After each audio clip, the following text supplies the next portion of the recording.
生悉地吽。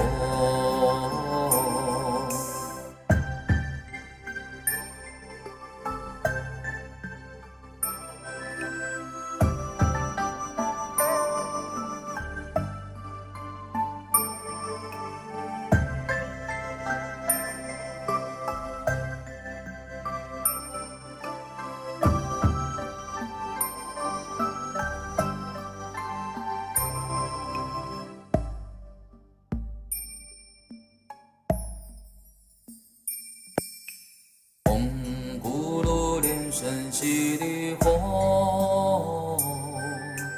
唵咕噜连生悉地吽，唵咕噜连生悉地吽，唵咕噜连生悉地吽，唵咕噜连生悉地吽。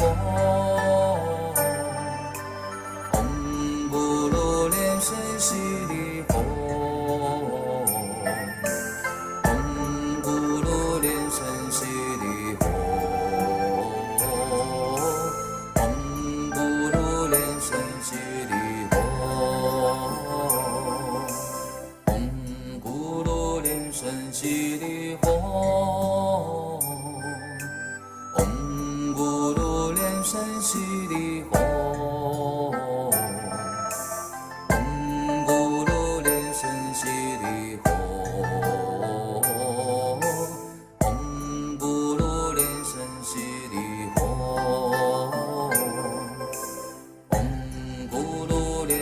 悉地吽，唵咕噜连生悉地吽，唵咕噜连生悉地吽，唵咕噜连生悉地吽。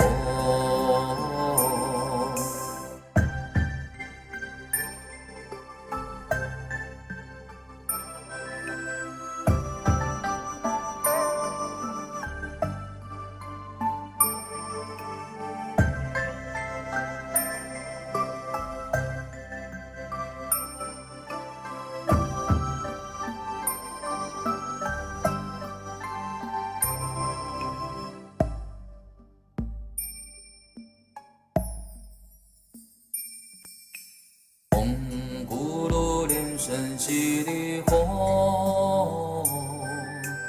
唵咕噜连生悉地吽。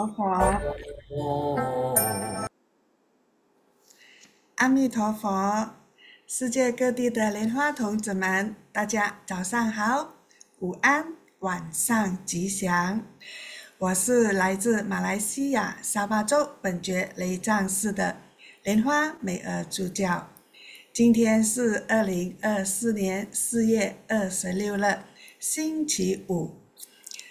在这里还是要和大家报告一下，我们这第5门课生命礼仪都是3语直播，大家可以在 Zoom 这里选择华语频道、英语频道及印尼语频道。课程结束后呢，我们都会把这3语频道的视频发在我们真佛宗全球网络教学与同修的 YouTube 频道里面，大家到时候可以在那里收看到全部课程的回播。现在我先把 YouTube 的连接发上来。好的，大家都看到了吧？大家可以先把它给存起来哦。好，那么接下来呢，我们的课程是生命礼仪第6章，安葬须知第1节，土葬、火葬的仪式。我们将在台湾时间8点整正式进入课程。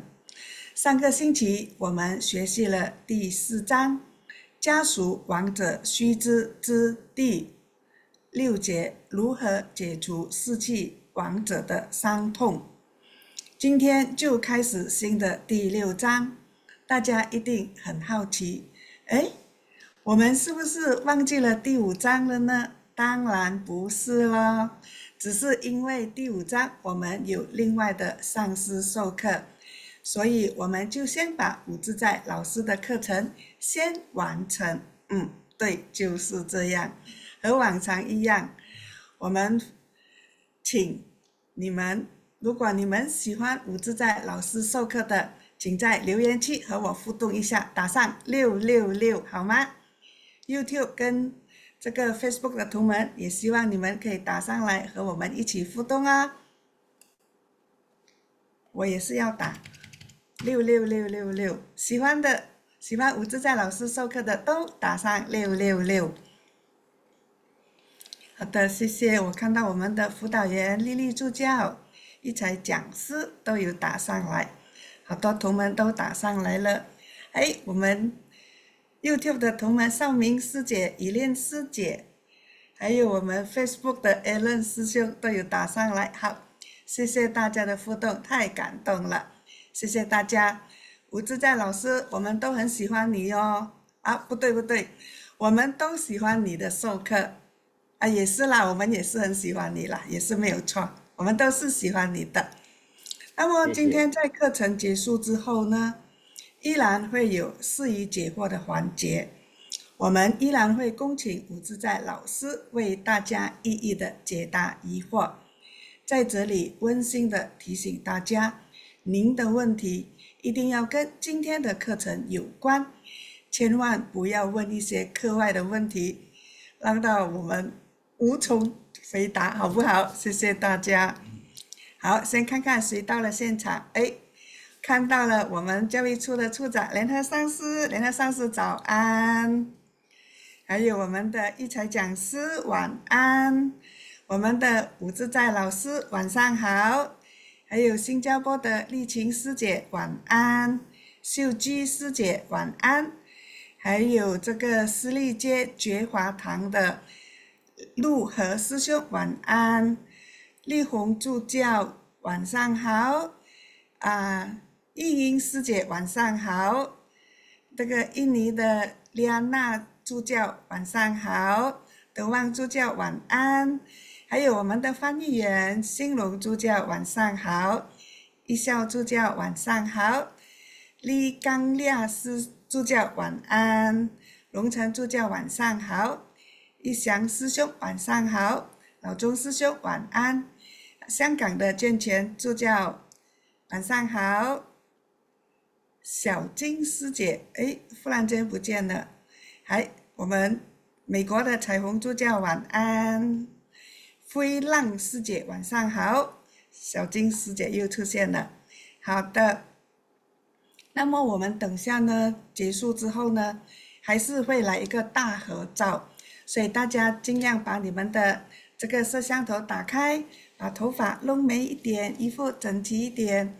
等下我跟大家说大合照的时候，大家记得把你们的这个摄像头打开，然后露出一个最灿烂的笑容，就比如说想到那个瑶池金母马上有钱法，那个宝马驮着很多的钱来到你的面前，那么你就会笑得很开心，然后你路径就会非常的漂亮了，好吗？谢谢大家。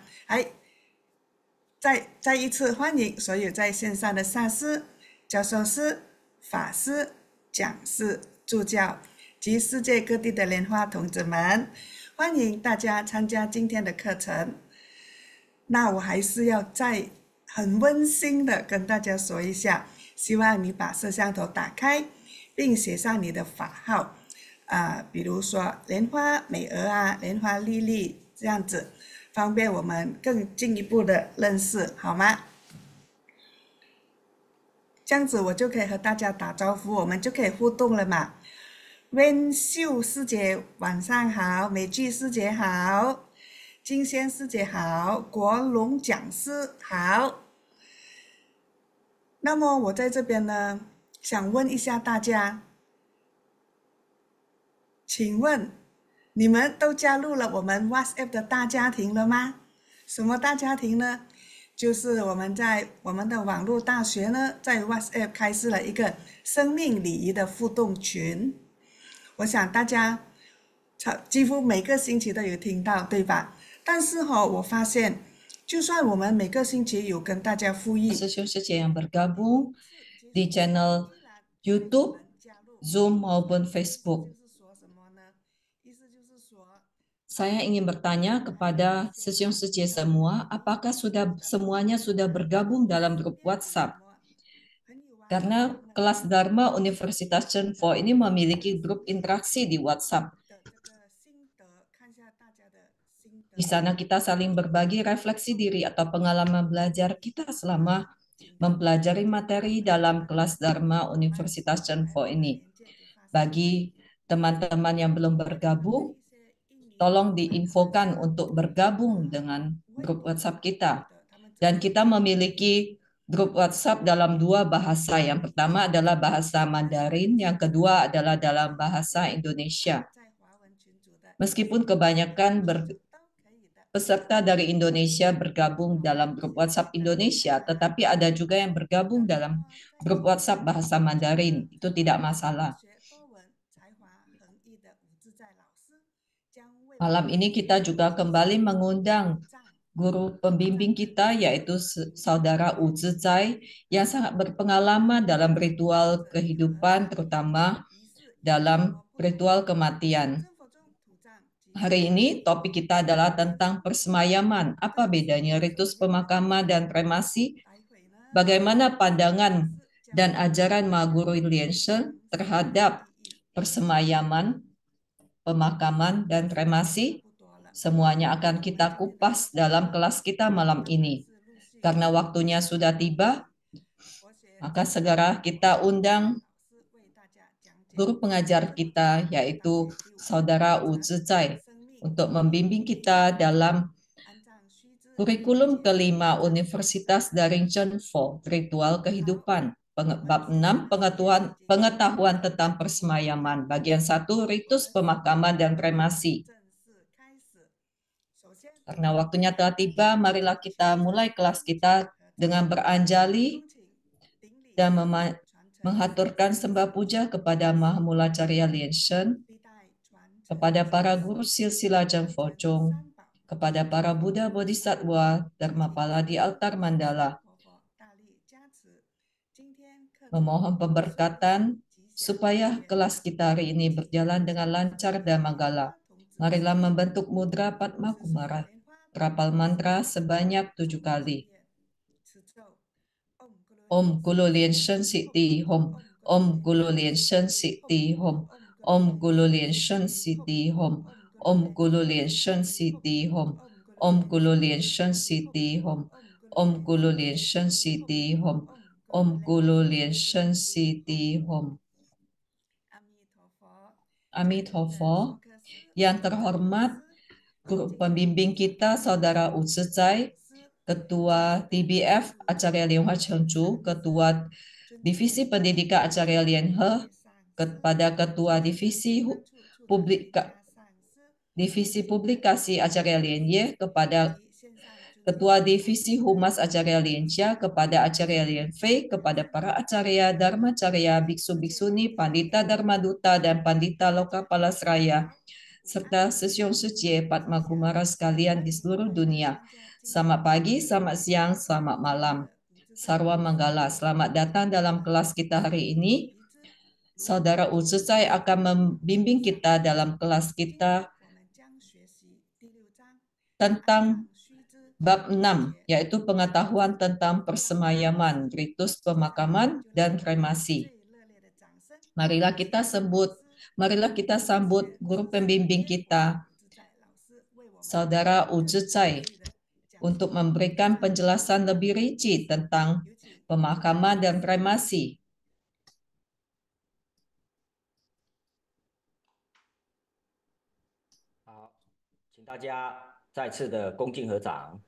Sekali lagi, marilah kita beranjali dengan hormat, menghaturkan sembah puja kepada Mahamulacarya Lien Shen, kepada para Buddha, Dharma, dan Sangha, kepada para Buddha Bodhisattva di altar mandala, kepada para Dharmapala Chenfo Chung.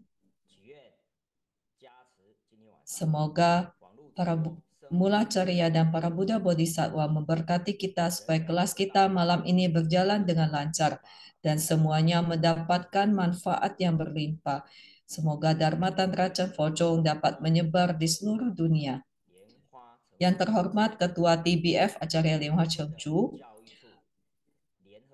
Ketua Divisi Pendidikan Acarya Lian He, Ketua Divisi Publikasi Acarya Lian Yue, kepada Ketua Divisi Humas Acarya Lian Xia, kepada Acarya Lian Fei, serta para biksu, Pandita Dharma Duta, Pandita Lokapalasraya Chen Fo-Chong, serta para umat Chen Fo-Chong yang datang dari seluruh belahan dunia. Selamat malam.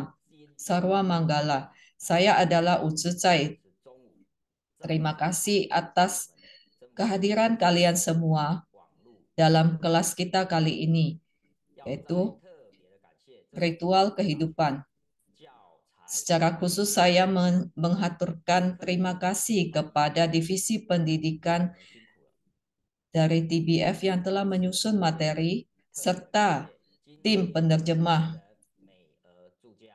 Hari ini saya berterima kasih kepada pembawa acara Pandita Mei, penerjemah bahasa Inggris Pandita Sinrong, penerjemah bahasa Indonesia Pandita Peifen.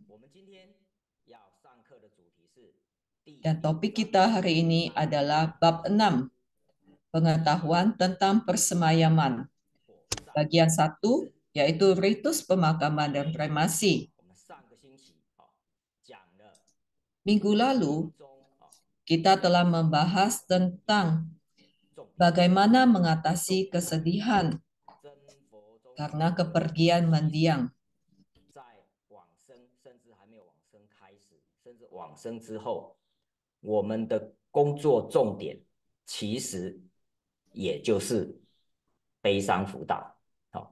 Sesungguhnya bagi kita para Dharma Duta Chen Fo-Chong, sebelum kematian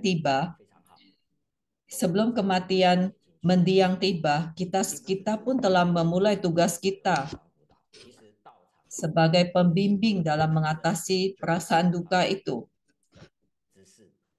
Dan ini bukan hanya tugas seorang Dharma Duta saja.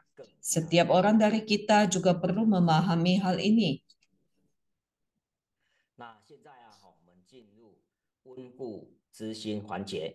Pertama-tama kita mulai kilas balik terhadap topik minggu lalu. Apakah semuanya memperhatikan dengan baik kelas minggu lalu? Pertanyaan pertama, Sutra Mahaparinirwana berbunyi, karena ada kemelekatan, maka timbul kesedihan. Karena ada kemelekatan, maka timbul ketakutan.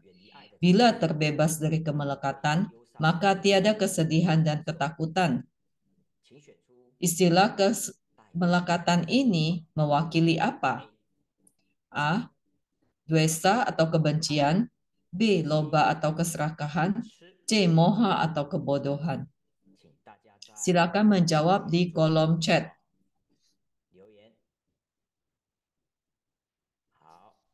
好了吗？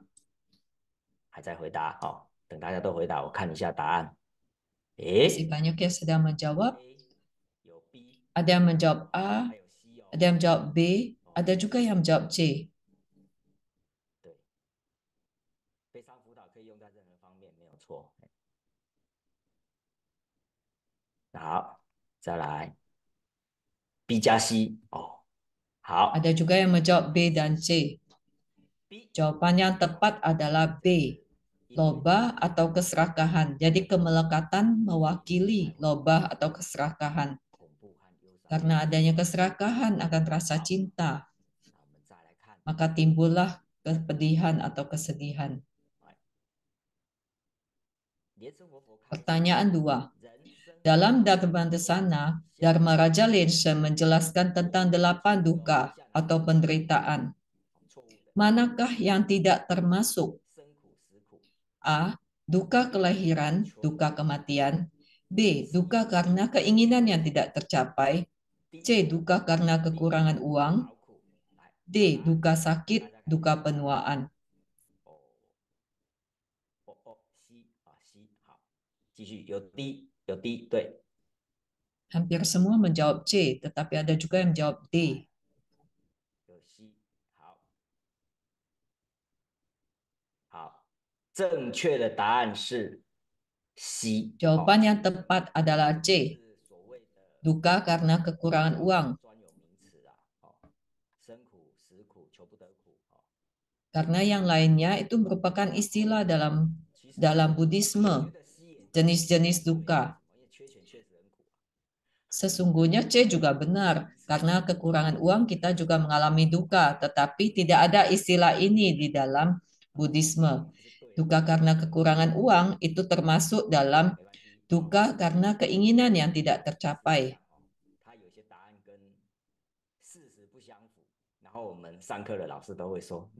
Tidak masalah, terkadang ada juga pertanyaan dan jawaban yang tidak sesuai. Seperti halnya dalam kehidupan kita, praktik nyatanya memang terkadang ada hal-hal yang tidak sesuai dengan teori.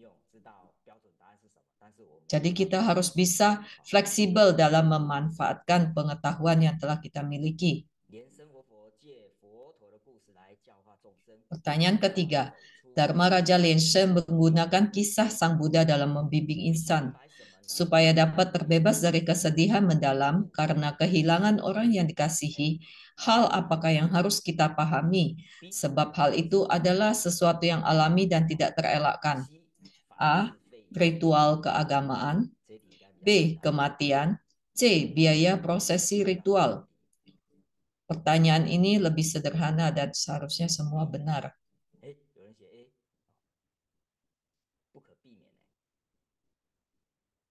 Hal yang tidak terelakkan dan merupakan sesuatu yang alami.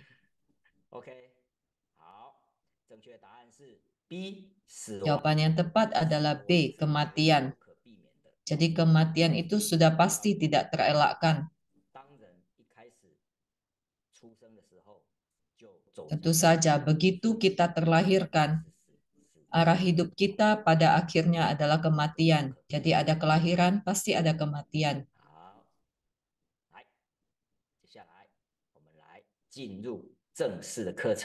Kini kita memasuki materi kita hari ini. Asal mula pemakaman dan kremasi. Kita perlu paham asal mulanya, supaya kelak jika ada pertanyaan seputar hal ini, kita pun telah sanggup menjawabnya. Karena masyarakat semakin berkembang, dan pasti nanti akan ada metode-metode yang baru, sehingga kita perlu memahami asal mula pemakaman dan kremasi. Supaya Anda bisa menjawab pertanyaan dengan tepat jika ada yang menanyakannya. Pemakaman merupakan salah satu metode persemayaman. Pada umumnya, jenazah dimasukkan ke dalam peti mati dan dikubur di dalam tanah. Papan nisan dapat memiliki bentuk yang berbeda-beda sesuai dengan tradisi masyarakat setempat. Di beberapa tempat, papan nisan hanya polos tanpa ukiran tulisan. Makam zaman dahulu dibangun dengan menambahkan pelataran tempat sembahyang di bagian depan untuk memudahkan keluarga mendiang saat bersembahyang. Hingga saat ini pun masih banyak yang membuat makam dengan model seperti itu untuk tempat menaruh persembahan dan sebagainya. Tentu saja semua ada plus minusnya.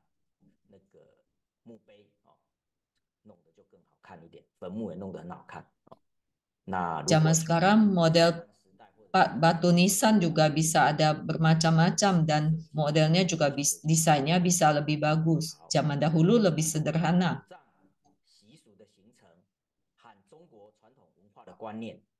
Pemakaman bentuknya umumnya memiliki kaitan erat dan tidak terpisahkan dari konsep budaya Tionghoa yang selama ini mendapatkan pengaruh dari ajaran Konfusianisme.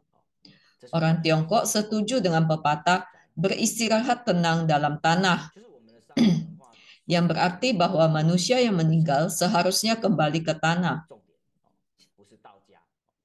Jadi pemakaman itu sebenarnya mendapatkan pengaruh besar dari budaya dan konsep Konfusianisme, bukan Taoisme.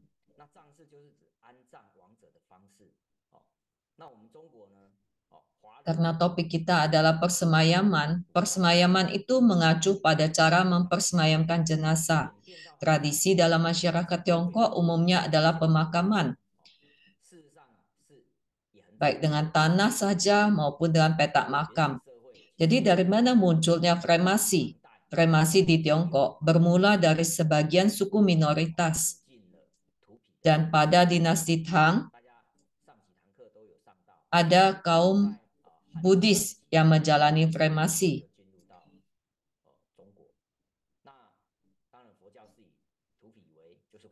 Jadi umat Buddha umumnya menggunakan metode kremasi.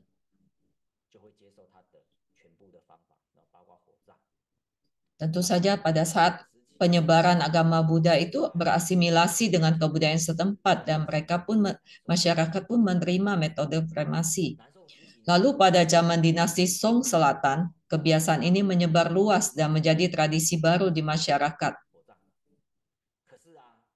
Jadi saat itu banyak yang lebih memilih kremasi. Tetapi setelah dinasti Ming, ada larangan dari pemerintah. Jadi dari pemerintah melarang tindakan kremasi, sehingga praktik ini mulai ditinggalkan. Tetapi bukan sama sekali tidak ada. Pertanyaan saya, mengapa ada larangan kremasi pada dinasti Ming?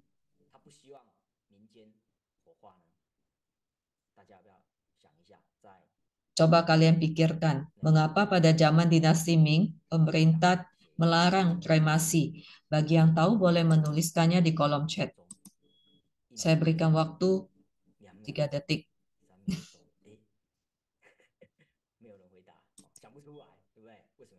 Ternyata tidak ada yang menjawab. Mungkin semua tidak terpikir alasannya.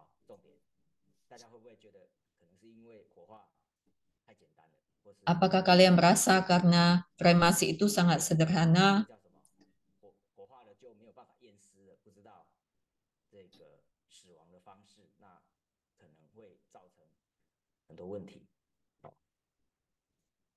Atau karena tidak ada ritual yang perlu dilakukan dan sebagainya?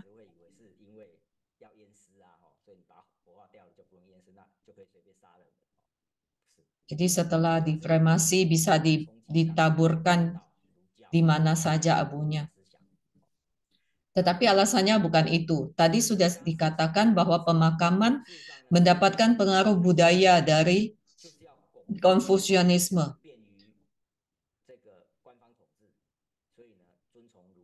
Jadi pada dinasti Ming itu juga mereka mendapatkan pengaruh yang sangat besar dari Konfusianisme. Kaum Konfusianisme sangat memegang teguh prinsip nilai-nilai kehidupan. Karena mementingkan nilai-nilai kehidupan, mereka menganggap harus melakukan setiap hal dengan penuh hati-hati dan penuh penghormatan.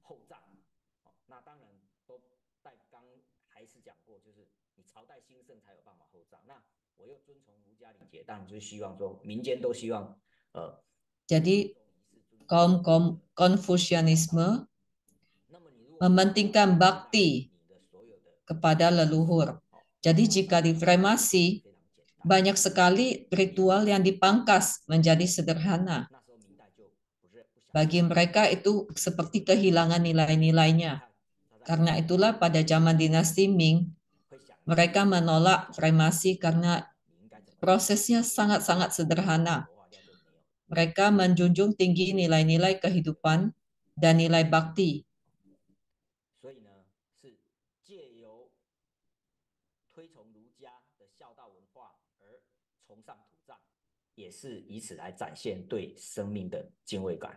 Jadi kaum Konfusianisme menganjurkan pemakaman sebagai penghormatan kepada kehidupan. Hanya saja sebagian masyarakat mereka tetap keberatan karena pemakaman membutuhkan banyak biaya. pada akhir dinasti Qing di daerah Jiangnan, banyak masyarakat miskin yang memilih persemayaman dengan kremasi karena keterbatasan lahan makam. Dan sekarang juga demikian, karena masalah kebutuhan lahan,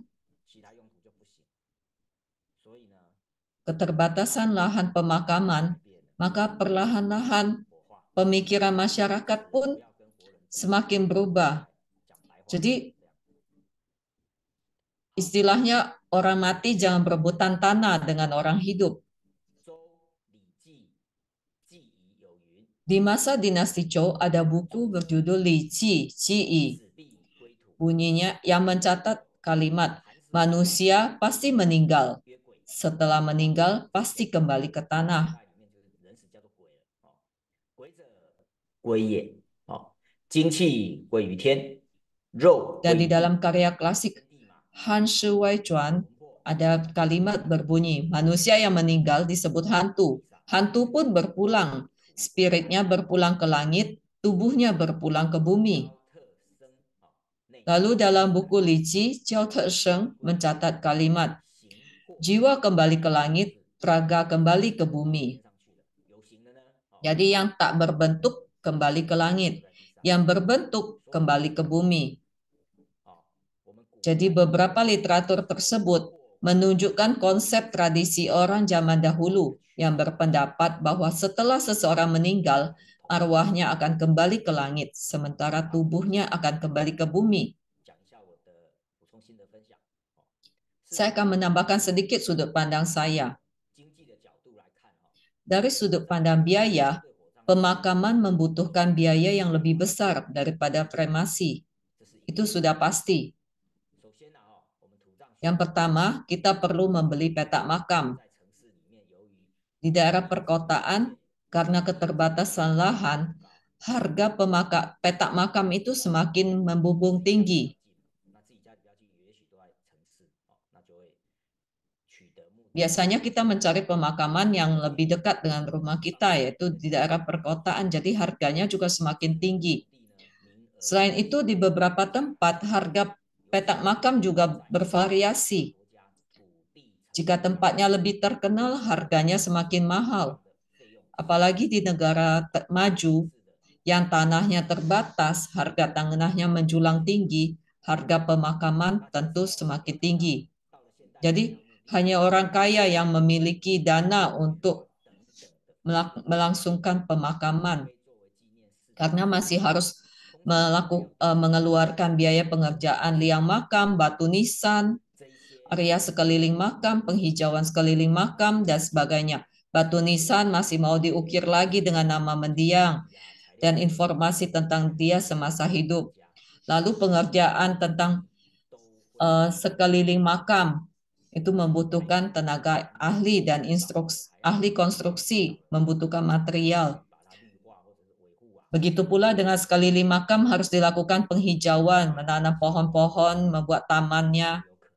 Itu juga bisa membantu menjaga keutuhan makam. Semua itu menambah tingginya biaya pemakaman. Jadi terkadang pihak keluarga mendiang jika mengatakan ingin melakukan pemakaman, kami akan memberikan beberapa poin-poin penting ini untuk dipertimbangkan.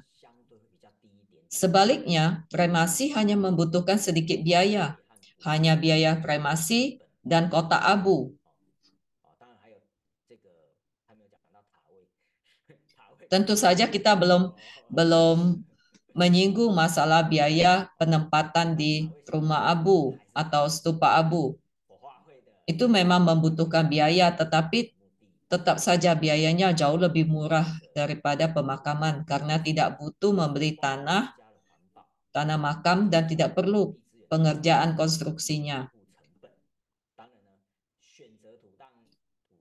Dan mengurangi penggunaan material serta penggunaan lahan. Tentu saja dalam memilih persemayaman perlu mempertimbangkan faktor pribadi mendiang dan budayanya. Sebagian orang merasa pemakaman lebih dapat menunjukkan sikap hormat dan mengenang mendiang, serta lebih sesuai dengan agama, kepercayaan, dan tradisi mereka. Bagi mereka, mengeluarkan biaya pemakaman yang tinggi merupakan hal yang layak dilakukan untuk mengantar kepergian almarhum. Jadi setiap keluarga memiliki pandangan yang berbeda-beda. Karena itu kita harus menghormati pandangan masing-masing keluarga. Di Taiwan, kira-kira dalam 100 kasus, mayoritas masih memilih pemakaman.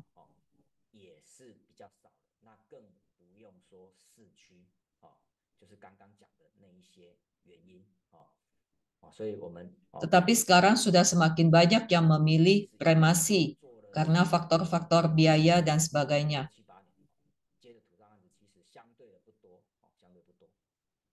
Dan selama saya bekerja di dunia ritual kematian ini, kasus yang membutuhkan pemakaman lebih sedikit daripada kremasi. Selanjutnya, kita memasuki topik asal mula kremasi.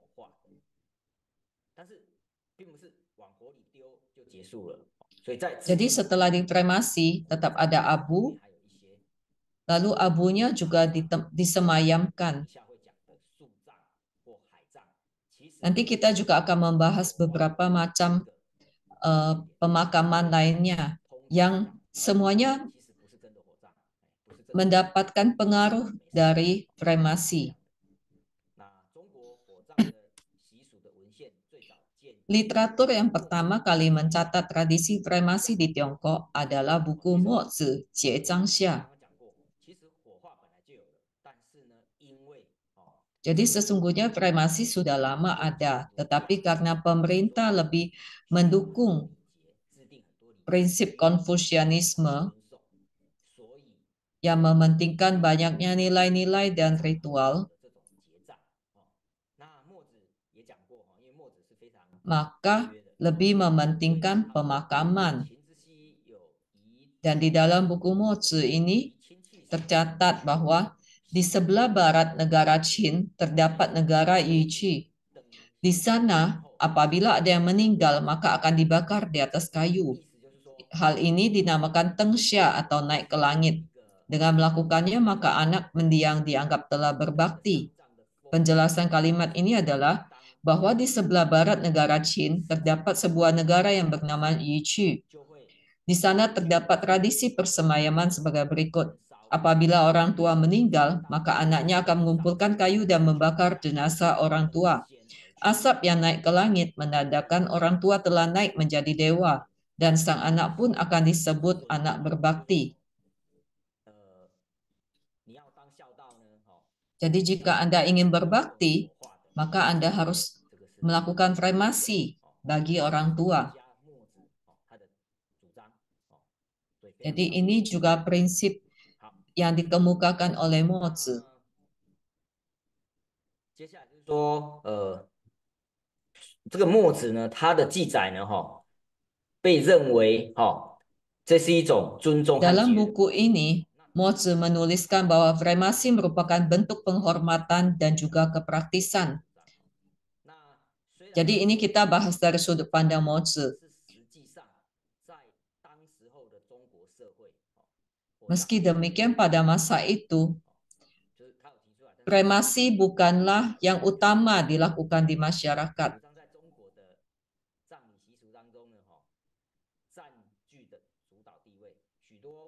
Jadi yang persemayaman utama yang dilakukan adalah dengan pemakaman. Hingga akhir dinasti Han, barulah metode kremasi banyak dilakukan.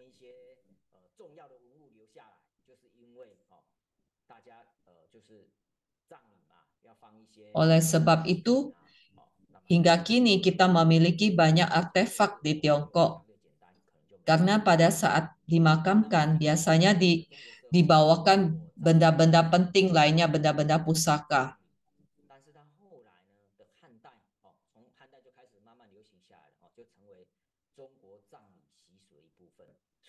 Jadi metode kremasi bukan metode persemayaman utama di Tiongkok, tetapi setelah akhir dinasti Han, kremasi menjadi salah satu tradisi persemayaman di Tiongkok.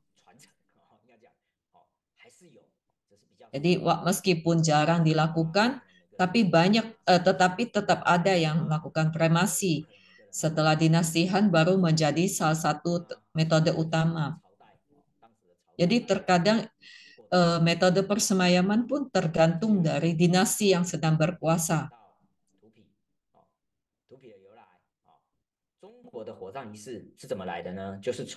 Kremasi di Tiongkok dimulai sejak adanya penyebaran agama Buddha di dataran Tiongkok.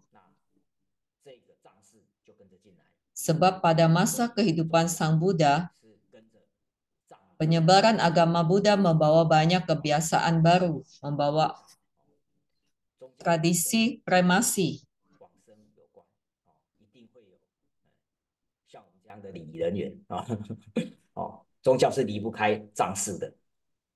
Seperti halnya kita para pandita dan juga umat Buddha, agama tidak terlepas dari metode ritual kematian.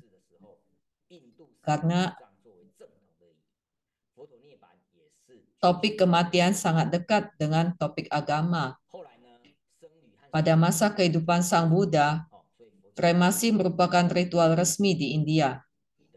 Setelah Sang Buddha melakukan kremasi atau japita, para sangha dan pengikut Buddha juga menjalankan ritual ini.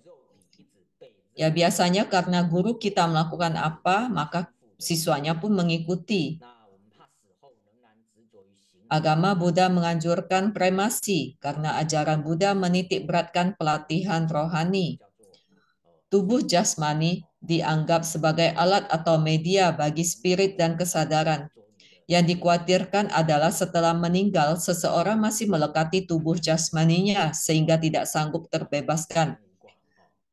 Oleh sebab itu, kremasi menyadarkan insan bahwa tubuh jasmani yang berbentuk ini sesungguhnya bukanlah tubuhku, janganlah terikat. Pahamilah bahwa 4 elemen sesungguhnya adalah sunya. 4 elemen itu adalah tanah, air, api, angin, dan tanah, air, api, dan angin.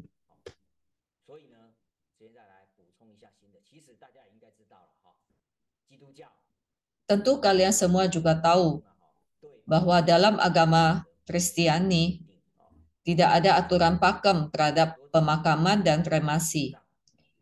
Umumnya mereka memilih pemakaman karena ditinjau dari sisi sejarah, pemakaman merupakan salah satu cara penghormatan terhadap mendiang. Dan Yesus Kristus juga dimakamkan. Tadi kita sudah katakan bahwa apabila gurunya melakukan hal tertentu, maka para siswanya akan mengikuti. Jadi karena Yesus dimakamkan, para umat Kristiani juga memilih dimakamkan. Mungkin jika dulu Yesus dikremasi, tidak akan ada kisah kebangkitan dan para siswanya juga memilih kremasi.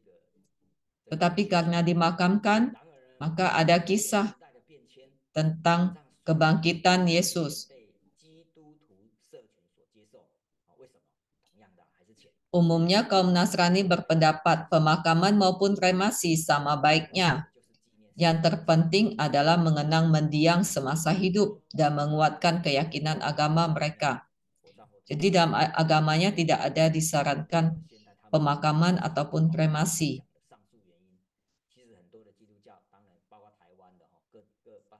Di Taiwan, para umat Kristiani juga mulai banyak yang memilih kremasi. Berbeda dengan umat Islam. Umat Islam banyak di Malaysia, Singapura, Indonesia. Umat Islam pasti memilih pemakaman. Mengapa demikian? Ini sudah ditentukan dalam agamanya. Jadi agama menentukan metode persemayaman. Mereka tidak memperbolehkan kremasi karena mereka berpendapat bahwa tubuh manusia haruslah dikembalikan ke bumi dengan penuh hormat.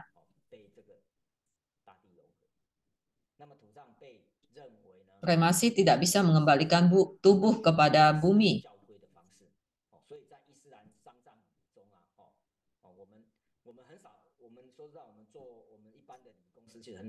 Jadi dalam agama Islam, mereka pasti memakamkan. Kami sendiri juga jarang mendapat klien beragama Islam karena penganut agama Islam di Taiwan memang sangat minim. Tetapi kami juga paham bahwa dalam agama Islam telah ditentukan metode persemayaman.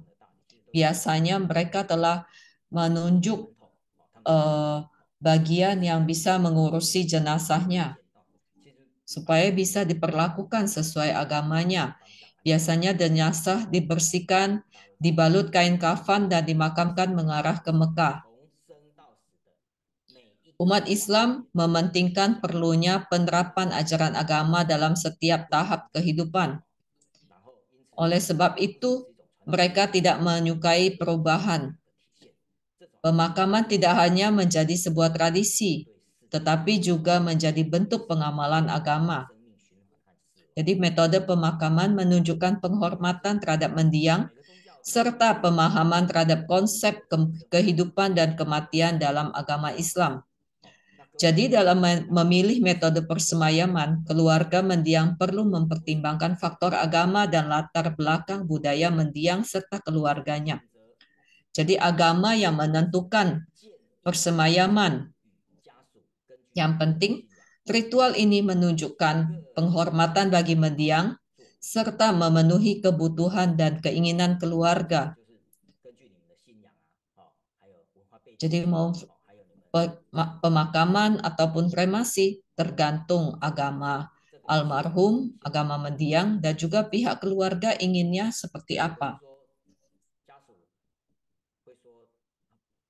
Ada yang pihak keluarga berkata, meskipun kami sesungguhnya menginginkan kremasi, tetapi karena mendiang sebelum meninggal telah berpesan bahwa ia tidak mau dibakar. Ia takut api, sehingga ia sudah berpesan kepada anak cucunya kelak setelah meninggal, ia tidak mau dikremasi. Maka kita akan melangsungkan pemakaman bagi mendiang. Tetapi ingat, jika melangsungkan persemayaman dengan pemakaman, maka banyak ritual yang harus dilakukan. Karena pemakaman merupakan bentuk tradisi. Jadi banyak sekali yang harus dilakukan dan tidak boleh diabaikan. Nanti kita akan membahas sedikit tentang bentuk pemakaman lainnya, persemayaman lainnya. Sekarang kita lihat perbedaan di antara pemakaman dan kremasi serta ritualnya. Dalam buku Sheru Tansin, Dharma Raja Lensem membahas tentang hal ini. Saat mula carya kita baru saja masuk dalam kehidupan keagamaan, tentu saja mempelajari tentang ritual kehidupan dan Secun memiliki guru Feng Shui atau geomansi. Jadi yang dikatakan guru oleh Mulacarya Liansheng adalah Qingzhen Taozhang, Taoist Qingzhen.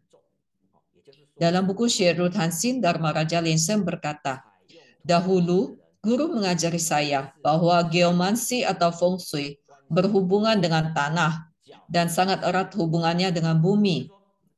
Dengan kata lain, orang yang menjalani ritual pemakaman memiliki hubungan yang lebih erat dengan keluarganya yang masih hidup.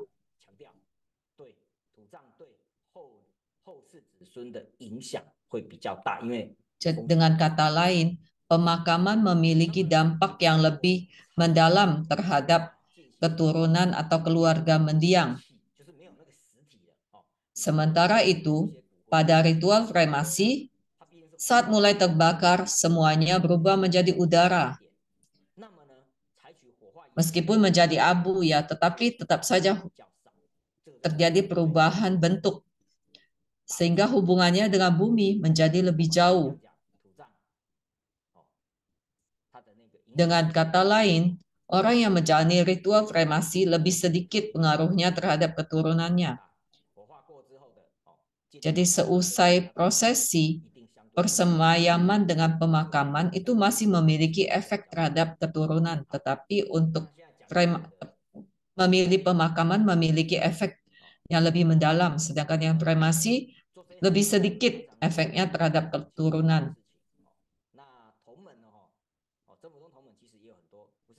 Terkadang dalam praktik ini, ritual kematian ini kami menemui hal-hal yang unik.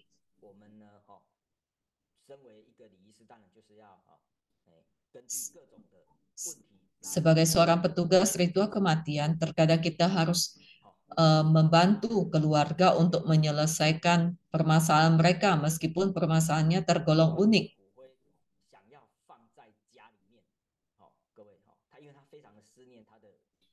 Ada yang ingin mempersemayamkan abu jenazah di rumah.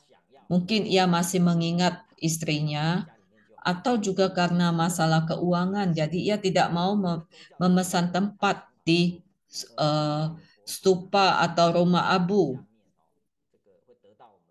Jadi misalnya di rumah ada altar para Buddha Bodhisattva, terkadang mereka menaruhnya di bawah meja altar. Jadi mereka menganggap, oh, dengan demikian maka almarhum atau mendiang juga bisa ikut mendapatkan pancaran cahaya Buddha. Tetapi sebenarnya ini tidak diperbolehkan karena abu jenazah bersifat yin. Jika Anda menempatkannya di rumah, maka bisa mempengaruhi kondisi kejiwaan keluarga mendiang. Sama seperti umat Chen Focong ini, katanya setelah ia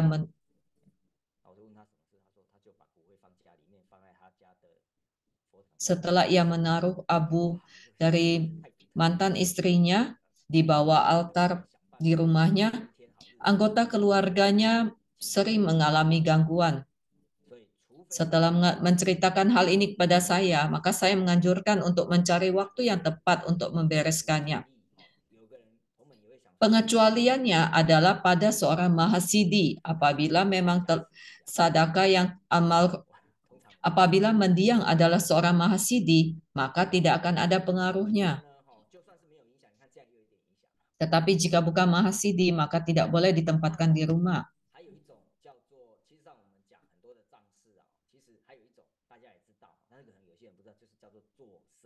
Selain metode persemayaman yang tadi telah kita babarkan, ada sebuah metode yang mungkin kalian semua juga tahu, yaitu ritual Shengqi atau makam hidup. Shengqi ini merupakan metode feng shui, memilih lokasi tanah yang manggala, lalu melangsungkan ritual tertentu.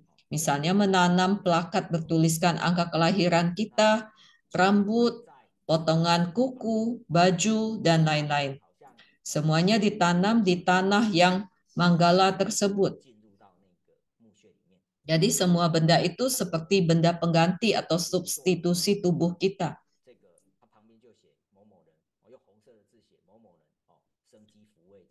Biasanya tulisan itu dituliskan di kertas merah.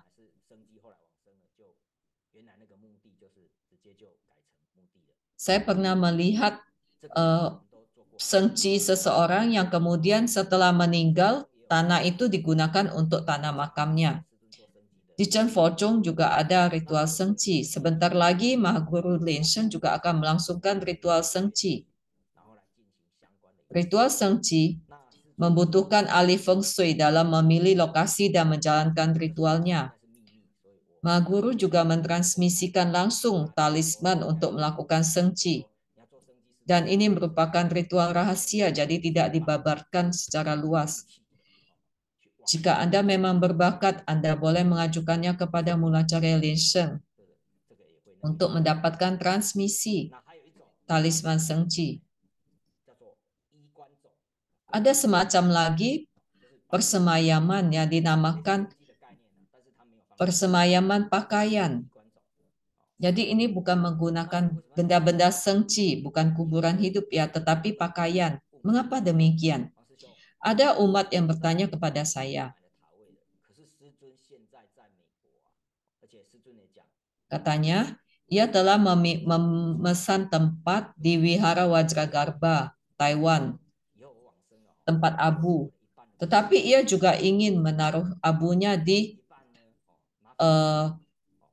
Twin Lotus Columbarium di Seattle. Jadi ia berkata kepada saya, jika kelak saya meninggal, tolong separuh abu saya ditempatkan di Wihara Wajragarba, Taiwan, dan separuh lagi tolong dibantu untuk dibawa ke Seattle, ditempatkan di Twin Lotus Columbarium.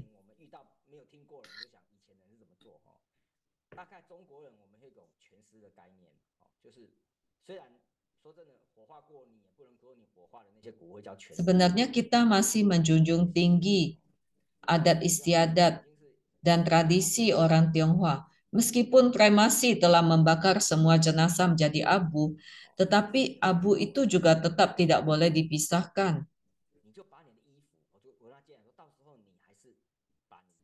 Jadi saya menyarankan untuk menggunakan benda lainnya, misalnya menggunakan pakaian. Ini juga pernah dikatakan Maguru dalam Dharma Desana. Jadi abu ditaruh saja di Wihara Wajragarba, Taiwan. Lalu baju dibawa ke Seattle, Twin Lotus Columbarium. Dan menggunakan ritual persemayaman di sana dengan menggunakan pakaian. Jadi sebenarnya, jika pernah mengikuti ritual Sengci di Wihara Wajragarba Taiwan atau Seattle, saat abu jenazah tidak bisa dikirim ke sana, itu tidak masalah. Karena ada nidanas pernah mengikuti Sengci, maka kesadaran dari mendiang juga tetap menuju ke sana. Jadi lebih baik abu jangan dipisahkan. Saya sedikit merasa aneh jika abu dipisah-pisah, abu jenazah.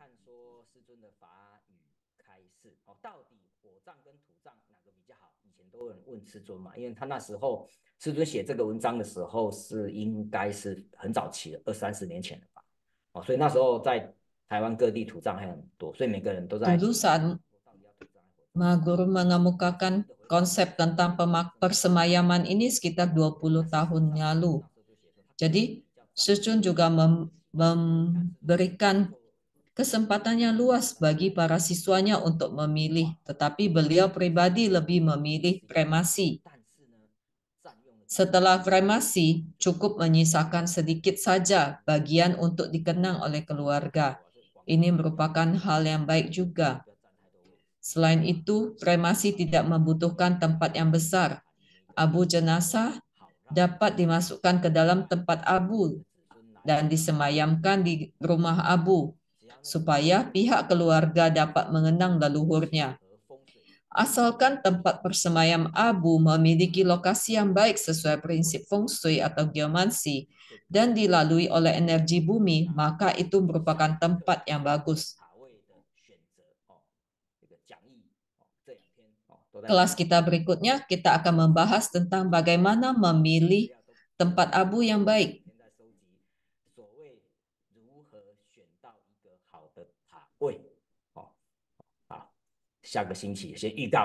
Jadi topik kita minggu depan, sekalian saya memberikan sedikit bocoran. Minggu depan topik kita adalah bagaimana memilih tempat abu yang baik. Saya tambahkan sedikit pengalaman saya.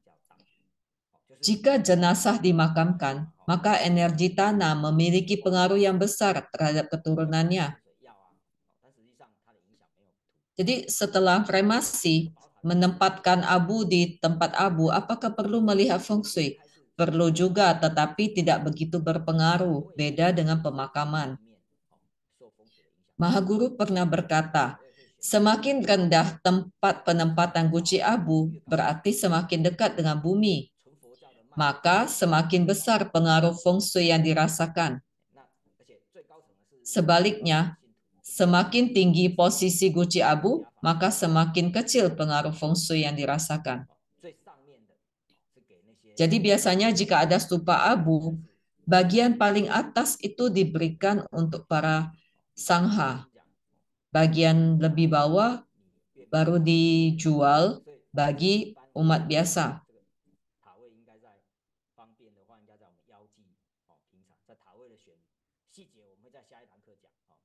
就是一般我们看塔位哦，同门哦有时候会问我们哦，那 Tetapi di Taiwan kebanyakan memilih yang posisi peta abu yang setinggi badan. Minggu depan kita akan bahas lebih mendetail. Meskipun Chen Fo-chong tidak menampik adanya pengaruh energi bumi terhadap mendiang dan keturunannya, serta Chen Fo-chong memiliki ajaran tentang metode feng shui, tetapi Dharma Raja Liansheng pernah mengajarkan kepada para siswa bahwa sesungguhnya semua ini adalah metode upaya kausalia atau metode praktis. Saya ingat Secun pernah menjawab pertanyaan para siswa.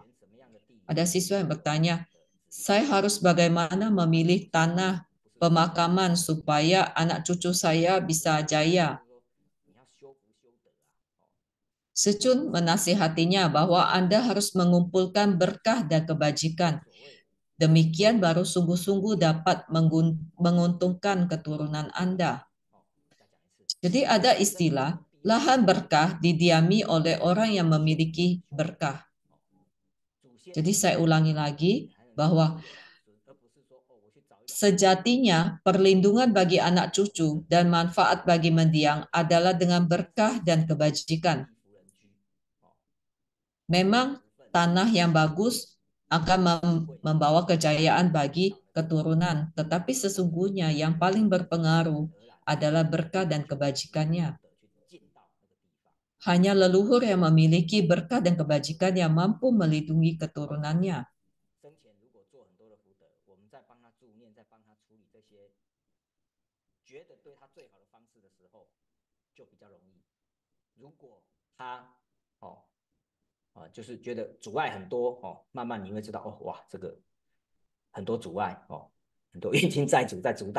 Saat kita melangsungkan upacara duka bagi mendiang, terkadang kita juga bisa merasakan apakah mendiang ini memiliki berkah melimpah atau tidak.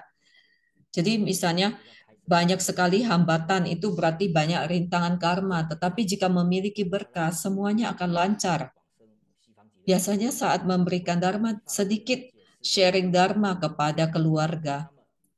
Saya memberitahu mendiang dan keluarganya, asalkan dapat terlahir di Sukawati Loka, maka akan mencapai kondisi tidak mundur. Kelak pasti akan mencapai keberhasilan bawana. Saat itulah baru dapat sungguh-sungguh melindungi keluarga yang dikasihi.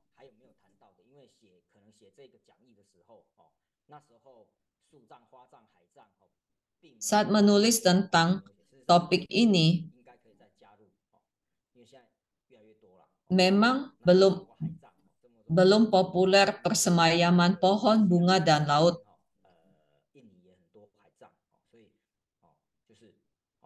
Tetapi karena sekarang banyak sekali yang menggunakan persemayaman laut,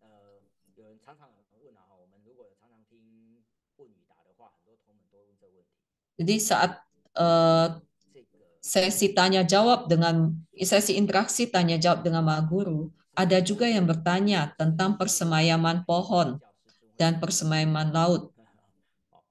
Jadi Ma Guru berkata bahwa persemayaman pohon dan laut sesuai dengan prinsip pelestarian lingkungan.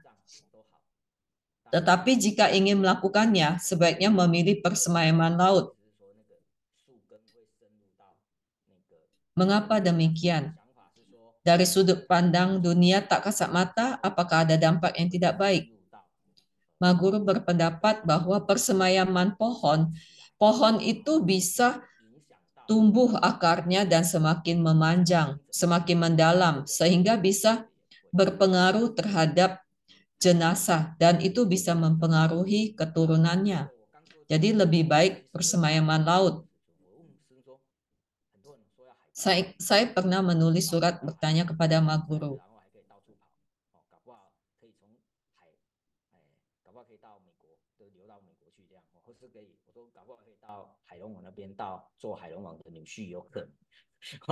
Ada yang berpendapat jika disemayamkan di laut, laut itu mengalir kemana saja. Jadi arwah bisa bebas berkelana kemana-mana. Apakah benar demikian? Ma Guru berkata, jika Anda merupakan seorang mahasiswa, maka persemayaman laut dapat dilakukan. Dan Anda baru bisa bebas berkelana.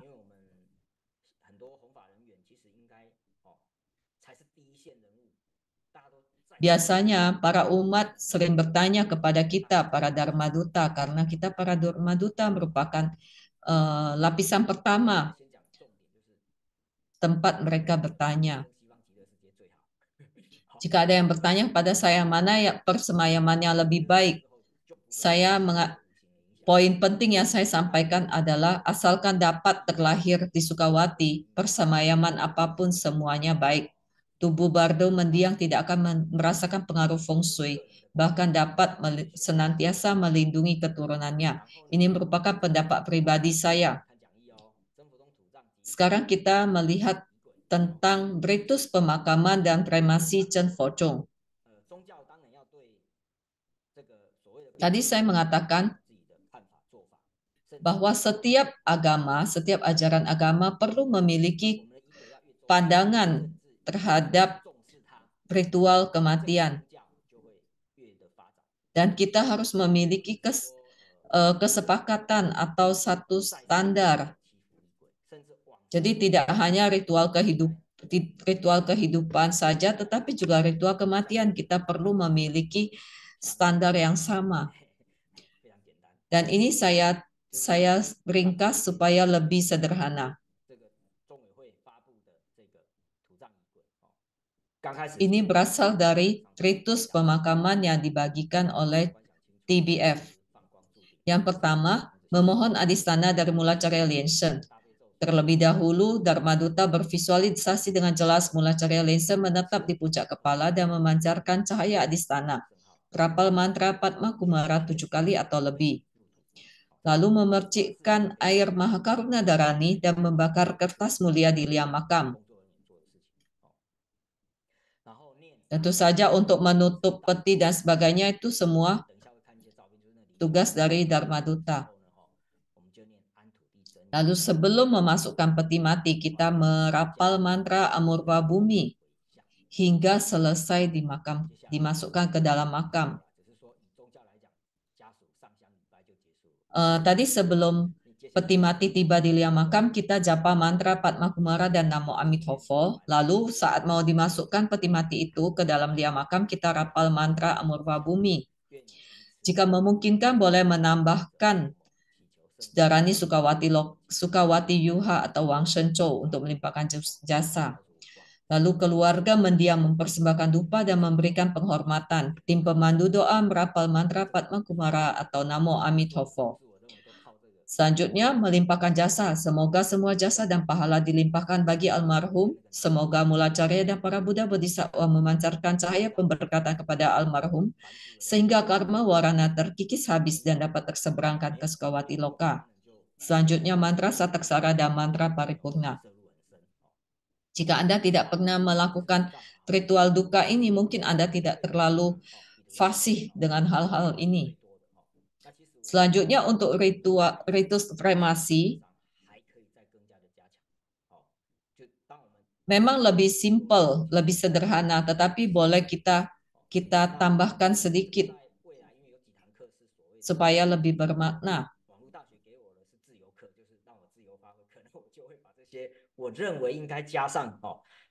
Dan karena saya diberikan mandat untuk memberikan bimbingan tentang topik ini, maka saya menambahkan pendapat saya, sebaiknya untuk kremasi dari TBF bisa lebih melengkapinya. Mungkin pada saat menuju ke tempat tunggu kremasi, kita rapal mantra Padma Kumara dan Namo Amitabha terus-terusan. Lalu kita boleh menyucikan tungku dengan air Mahakaruna Dharani. Boleh juga menggunakan wajra dan ganta untuk memberkati. Kemudian peti mati memasuki tungku. Selanjutnya mempersilakan keluarga mendiang untuk menyalakan api tungku. Ada juga tempat-tempat yang petugas krematorium yang menyalakan api tungku. Kemudian selama proses kremasi, kita semua merapal mantra Padma Kumara atau Namo Amitabha. Kira-kira 10 menit. Selanjutnya pelimpahan jasa. Semoga semua jasa dan pahala dilimpahkan bagi almarhum. Semoga mula Charya Lensen dan para Buddha Bodhisattva memancarkan cahaya pemberkatan kepada almarhum sehingga karma warana terkikis habis dan dapat terseberangkan ke Sukawati Loka. Selanjutnya mantra Sataksara, mantra paripurna, dan pada akhirnya keluarga bergantian memberikan penghormatan. Pada saat ini jika ada biksu ataupun dharma duta, 做是很感人的。我记得到了我上礼拜不是谈到我父亲吗？ boleh mengajak keluarga untuk memberikan penghormatan, karena jika telah dikremasi semuanya sudah habis.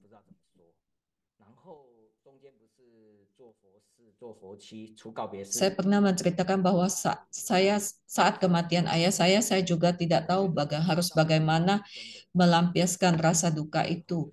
Dan pada saat melakukan ritual, saya juga merasakan kesedihan. Pada saat peti mati, ayah saya memasuki tungku kremasi. Saat itu rasanya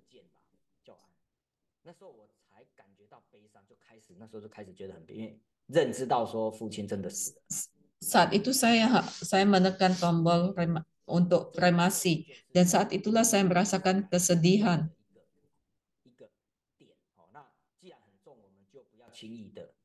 Jadi bagian ini sebenarnya bagian yang sangat mengguncang hati dari keluarga. Jadi jangan disepelekan. Pada saat ini kita harus bisa membimbing keluarga. Jika Anda Anda melakukan ritus kremasi dengan cepat dan tidak memberikan kesempatan bagi pihak keluarga untuk mengungkapkan perasaan dan perpisahan kepada mendiang, maka kelak akan ada penyesalan. Saya berharap TBF bisa menyusun ritus pemakaman dan menyusun ritus kremasi yang lebih lengkap lagi dan juga menyusun ritus persemayaman laut.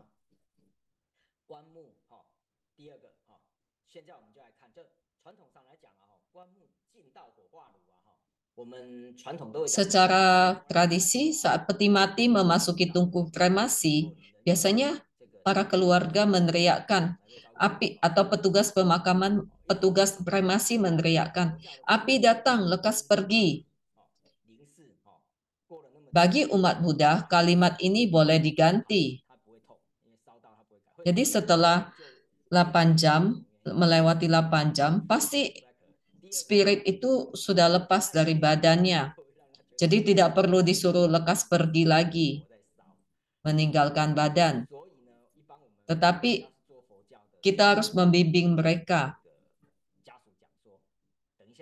Jadi kita harus memberitahu kepada pihak keluarga mendiang saat tubuh mendiang memasuki tungku kremasi,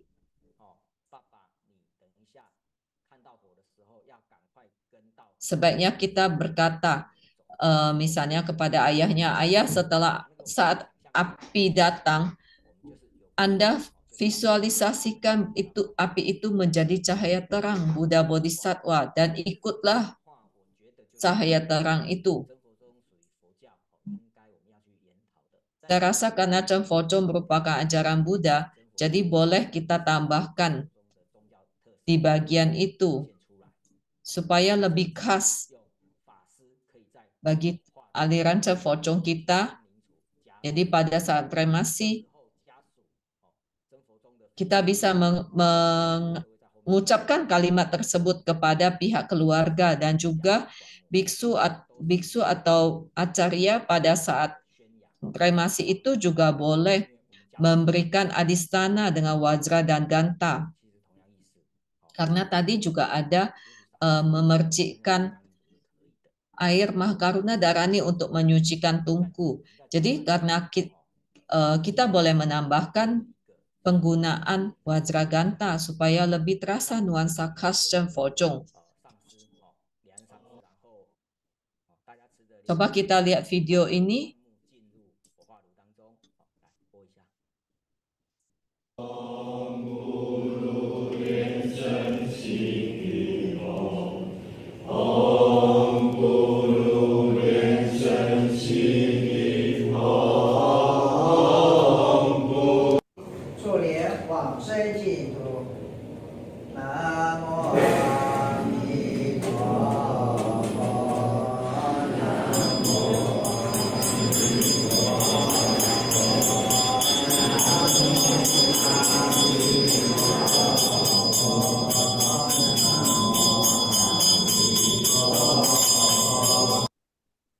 这个是上个月执案的，那刚好就把它抓出来。 Bulan lalu baru saja dilangsungkan ritual ini, video ini dari kejadian bulan lalu.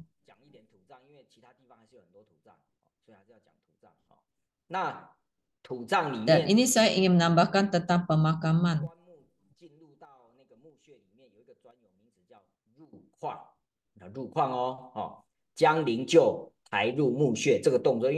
Jadi ada prosesi memasuki liang, yaitu saat memasukkan peti mati ke dalam liang makam.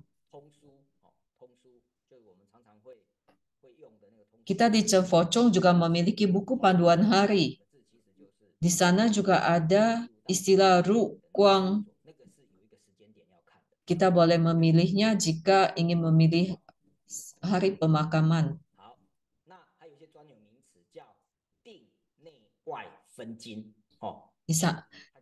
Dalam prosesi ini juga ada istilah Ting Nei Wai Fen Chin. Jadi ini melihat arah dalam dan arah luar.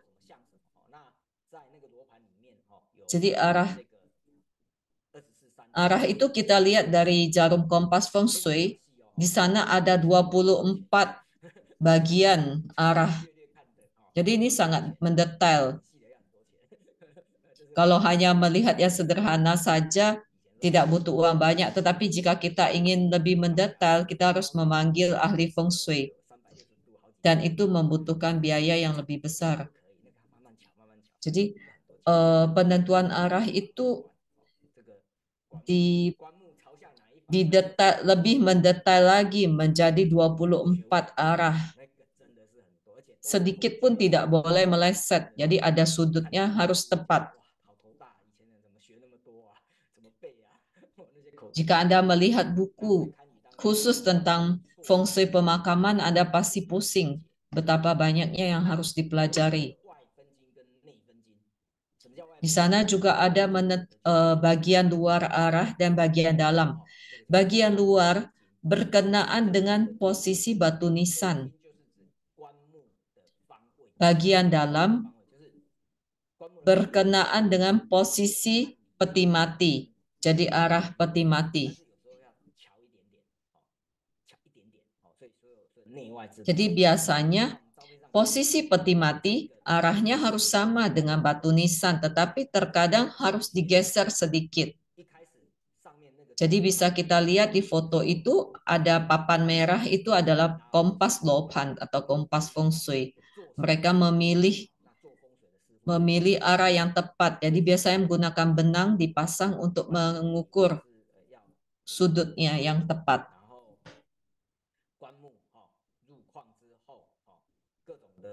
Setelah peti dimasukkan dalam liang makam, ada banyak memang ada banyak tradisi di beberapa tempat, tetapi ini di Taiwan belum tentu sama dengan tempat lain.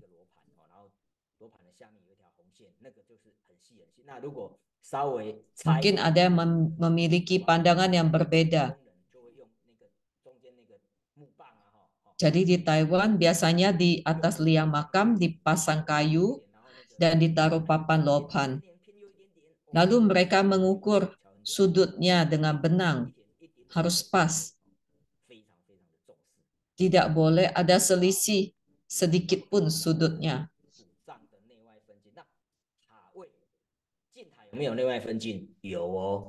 Nah, ini kan masalah penempatan peti mati. Bagaimana dengan tempat abu? Jika tempat abu juga perlu melihat feng shui.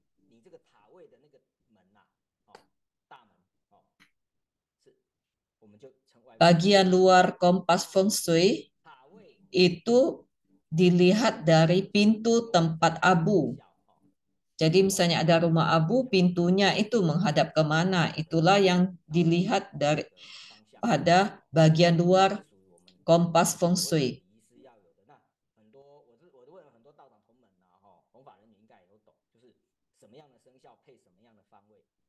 Lalu terkadang ada pemikiran bahwa show apa harus ditempatkan mengarah kemana.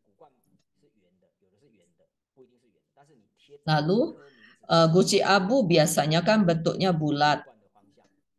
Tempat posisi ditempelkan foto dan nama,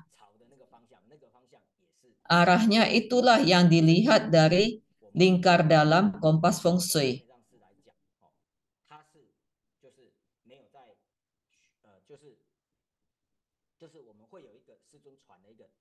Di Wihara Wajragarbha Taiwan, kita memiliki tradisi yang diajarkan oleh Mulacarya Liansheng. Nanti kita akan lihat tayangan videonya.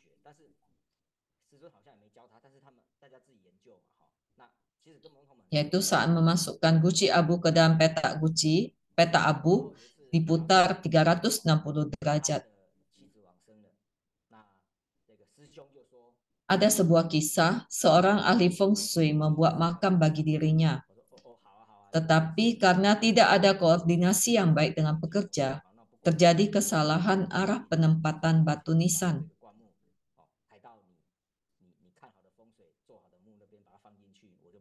Sehingga terpaksa mengubah posisi peti mati, terjadi pergeseran 30 derajat.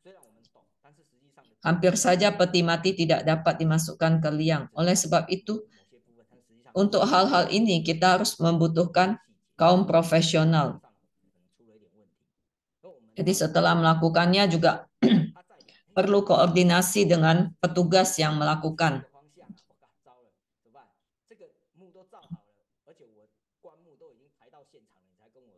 Kadang petugas itu juga berpikir, papan nisan sudah dibuat, peta makam sudah dibuat. Lalu sekarang Anda berkata arahnya tidak tepat. Jadi terpaksa digeser. Hanya bergeser 30 derajat saja sudah berpengaruh. Untung saja liang makamnya dibuat lebih besar sehingga masih bisa masuk petinya. Jadi batu nisannya sudah lurus tetapi peti matinya agak miring sedikit. Jadi meskipun kita paham feng shui, tetapi untuk diri kita sendiri saat wafat nanti, kita tetap membutuhkan kaum profesional. Bagi keluarga mendiang juga lebih baik diserahkan kepada kaum profesional.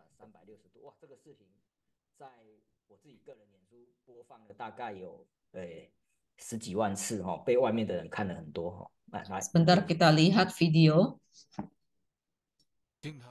Saat memasukkan guci abu ke dalam peta rumah abu, sebaiknya diputar 360 derajat.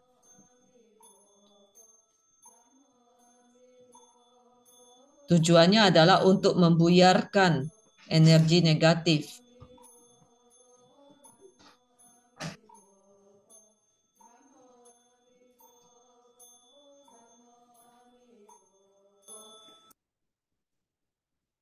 好，那这个旋转360的方法是师尊亲传的哦。我以为 Metode memutar 360 derajat ini diajarkan langsung oleh Mulacarya Liensheng. 原来很多同门法师也不知道，哎，我不对呀、我记得很久。 Saya juga heran, ternyata banyak yang tidak tahu, bahkan ada juga biksu yang tidak tahu. Saya sudah tahu hal ini sejak lama, bahkan sebelum menjalani profesi sebagai ahli ritual kematian. 结果还真的不是这样。后来我说，哎，难道师尊在开示的时候没有正式讲过吗？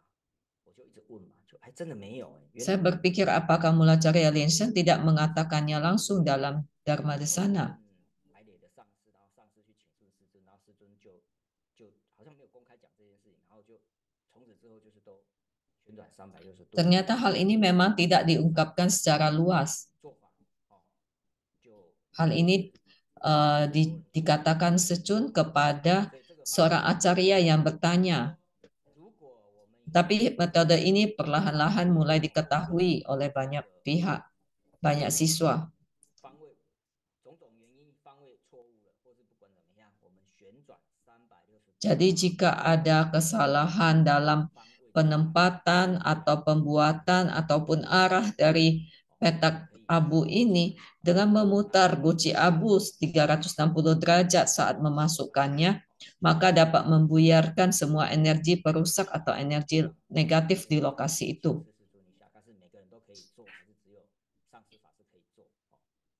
Mungkin dari pihak TBF boleh atau divisi pendidikan boleh menanyakan lagi kepada Mulacarya Liensheng, tetapi hal ini juga boleh dilakukan.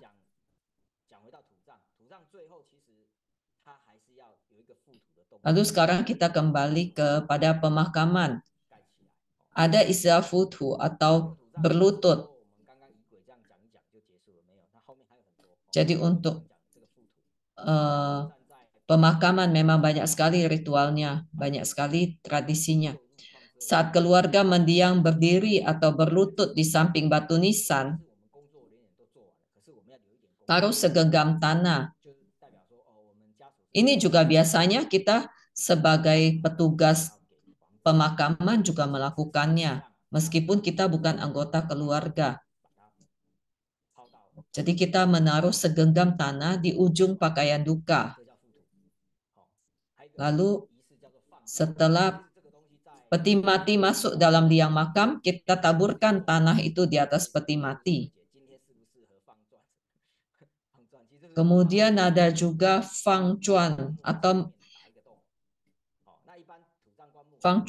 melepas baut peti. Jadi biasanya petugas pemakaman akan melepaskan bagian bawah dari ujung bawah peti. Jadi biasanya itu sudah agak dilonggarkan. Jadi saat dimasukkan nanti petugas mudah melepaskannya. Jadi dipukul supaya lepas. Supaya ada sirkulasi udara sehingga jenazah dapat secara alami kembali ke tanah, mengurai ke tanah.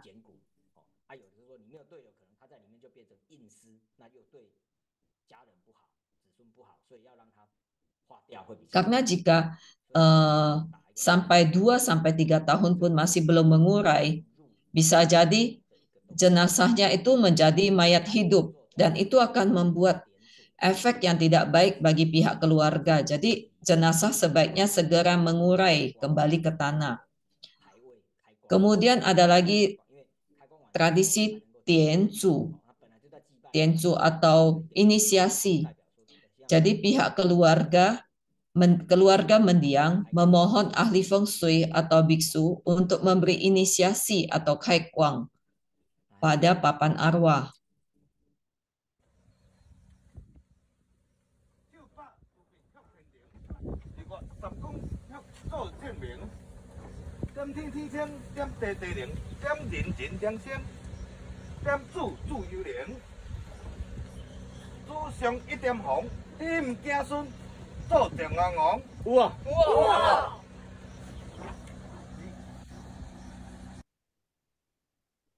好，为什么要看这个视频呢？其实就是说， Mengapa harus melihat tayangan video ini? Ada gerakan dan juga ada mantra yang diucapkan. Dalam Cemfoco menurut saya boleh saja dilakukan supaya prosesi menjadi lebih manggala.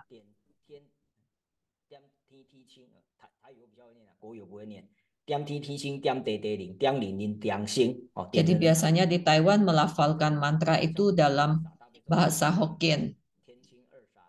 Seperti kita saat memercikkan tape air Mahakaruna Dharani juga ada mantra yang kita ucapkan. Mirip seperti itu. Jadi prosesi inisiasi ini boleh saja, menurut saya boleh ditambahkan dalam ritus pemakaman Cemfoco supaya lebih manggala. Setelah selesai inisiasi, maka dilakukan proses sembahyang atau cipai. 就是往生位回向，它是安慰嘛，那既然已经安好了，目的已经尽好了，就是可以。Tadi tidak disebutkan, jadi pada saat mempersemayamkan di dalam tempat abu ataupun dimakamkan, kita perlu melakukan anwei atau persemayaman. Jadi Wangsen Wei Hui Xiang, pelimpahan jasa bagi altar almarhum. Dalam video ini, dalam foto ini kita lihat pihak keluarga terlebih dahulu sembahyang ke Dewa Bumi, lalu bersembahyang ke leluhur. Jadi mengarah ke makam atau batu nisan. Dan pihak tim doa melantunkan sutra.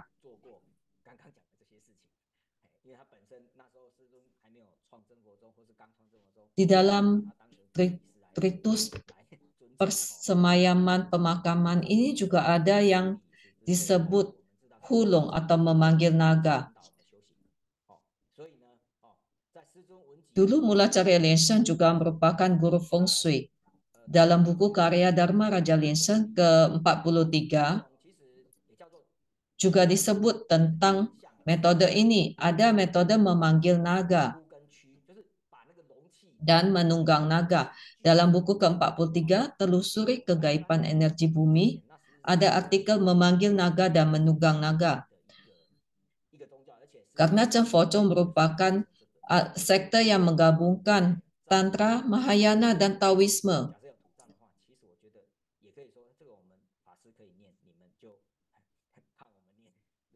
Sehingga menurut saya, bagian ritus memanggil naga ini boleh saja ditambahkan di dalam ritus pemakaman. Tetapi ya tentu saja harus mengajukan terlebih dahulu kepada TBF dan TBF menanyakannya kepada Mulacarya Lenshen. Jadi dalam buku itu Secul mengatakan bahwa memanggil naga merupakan kiat rahasia dalam menyempurnakan proyek pencarian tanah yang dilakukan oleh ahli feng shui. Meskipun terkesan gaib dan sulit dipercaya, tetapi memiliki tahapan yang mendetail. Bagian awal menyimpan rahasia bumi, bagian ketiga adalah mantra. Nanti akan saya bacakan.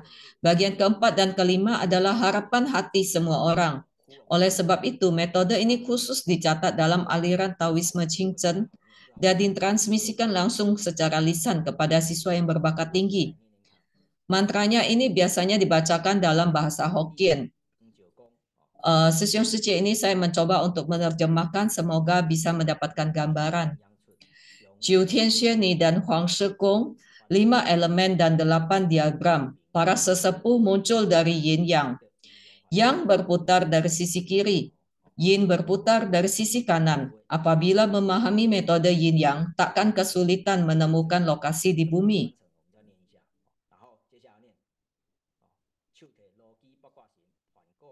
Dewa yang menggenggam kompas 8 diagram, Panku yang memisahkan manusia di langit dan bumi, metode Dewata Sansan Chuho, Lokiatara dan Lokutara menolong insan di dunia. Spirit langit terbuka, spirit bumi terbuka, para dewa berjaga di 4 penjuru. Saya adalah siswa sejati guru dewa, datang menunggang naga dari Kui Lingqiu di Gunung Kundun.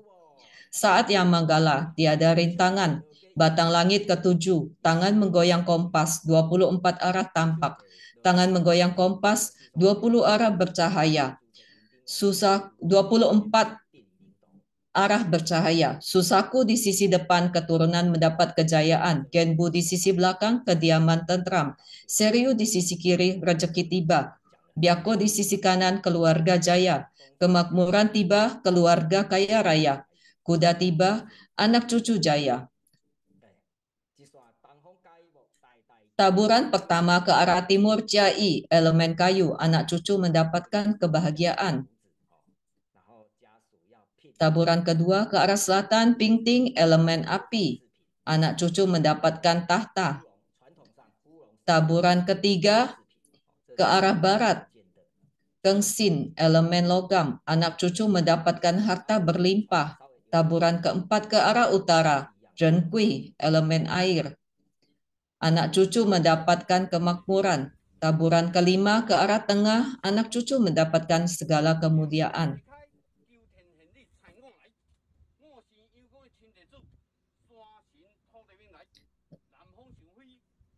Dalam sesiu-sesiu bisa menyimak video dan di sana ahli feng shui-nya menjapa dalam bahasa Hokkien.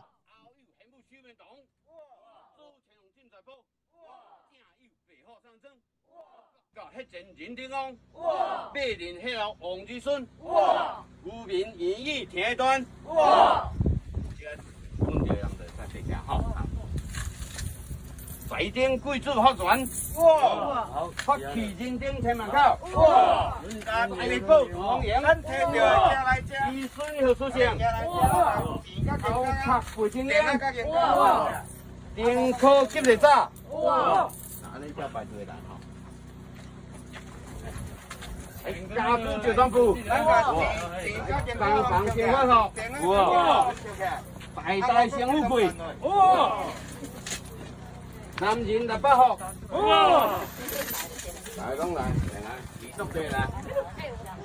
，Video ini adalah video memanggil naga dan menabur 5 macam biji-bijian. Biasanya keluarga mendiang mengundang ahli feng shui untuk melakukannya.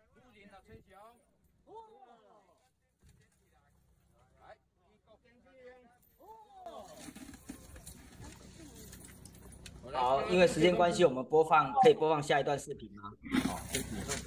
Karena keterbatasan waktu, kita tidak memutar hingga sepenuhnya ya untuk tradisi pemakaman di Taiwan.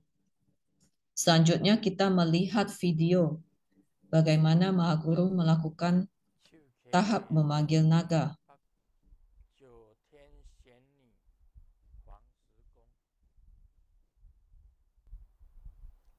Yang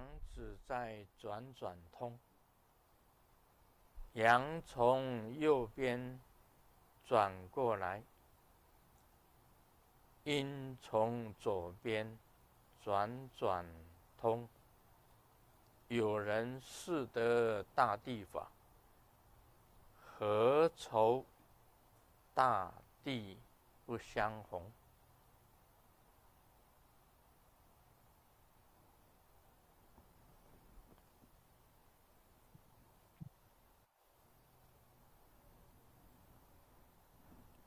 一撒东方甲乙木，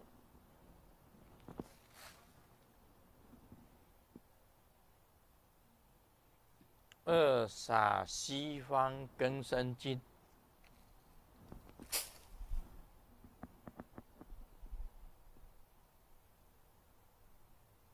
得撒北方壬辰水，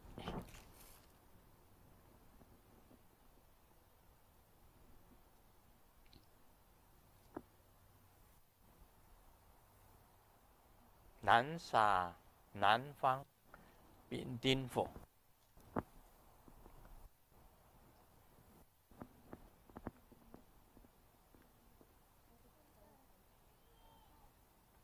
五撒中央戊己土，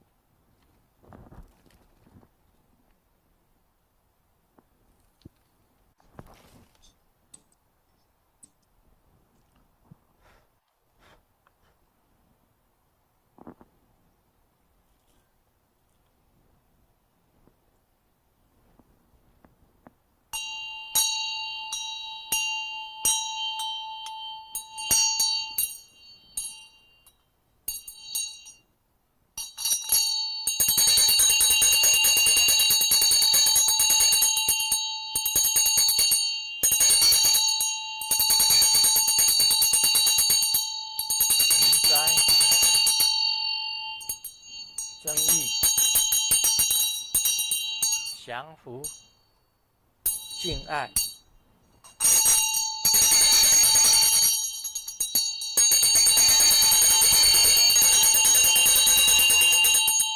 增益、降伏、敬爱、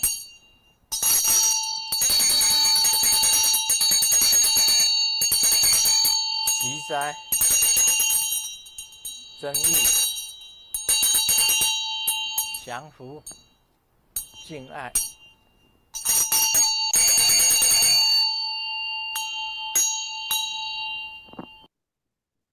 好，那我们刚刚有看到，就是说师尊他有示范这 Tadi 个 kita sudah melihat bahwa Mulacharya Lenshan juga memperagakan bagaimana tahap memanggil naga. Terkadang dalam setiap proses bisa ada sedikit perubahan, tergantung situasi, tetapi kita harus tahu bahwa dalam Chen Fo-chung juga ada tradisi ini, ajaran ini. Dan setelah usai melakukannya, tetap menggoyangkan wajra dan ganta untuk memberikan adistana, santika, wasikarana, avicaruka, dan paustika. Jadi dengan melakukannya bisa memberikan pemberkatan kepada semuanya. Sebaiknya kita juga memahaminya karena ini merupakan metode yang sangat bagus sekali. Setiap ajaran agama sebaiknya memiliki ciri khasnya tersendiri. 那整个这样的一个做完之后，最后一个动作叫做除服。除服也是一个非常重要的仪式，在这个 Seusai pemakaman juga ada proses cufu atau melepaskan pakaian, yaitu seusai ritus pemakaman, keluarga mendiang melepaskan pakaian duka.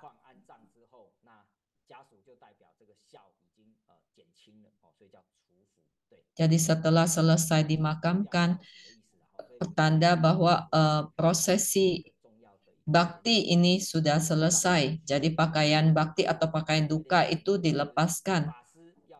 Selanjutnya ada prosesi mengitari makam. Jadi biksu memandu keluarga mendiang untuk mengitari makam sebanyak 3 kali.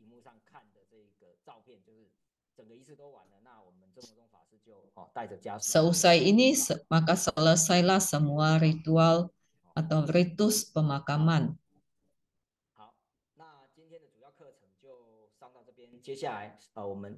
Topik kita hari ini selesai sampai di sini. Dan kita memasuki tahap tanya jawab. Kita serahkan kepada pembawa acara kita, Pandita Mei E.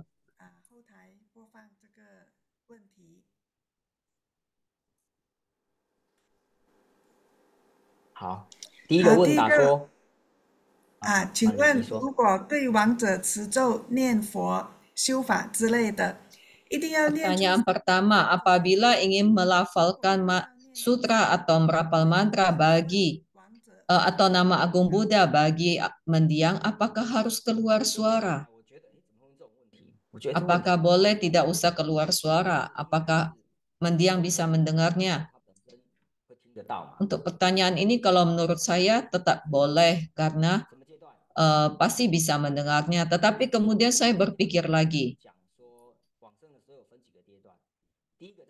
Topik sebelumnya kita juga kita pernah membahas tahapan kematian. Jadi ada saat menjelang wafat, itu belum sungguh-sungguh wafat, tetapi pada saat itu masih ada kesadaran dan juga pendengaran masih aktif. Tahap kedua yaitu 8 jam mulia. Saat itu tubuh Bardo belum lepas dari fisiknya.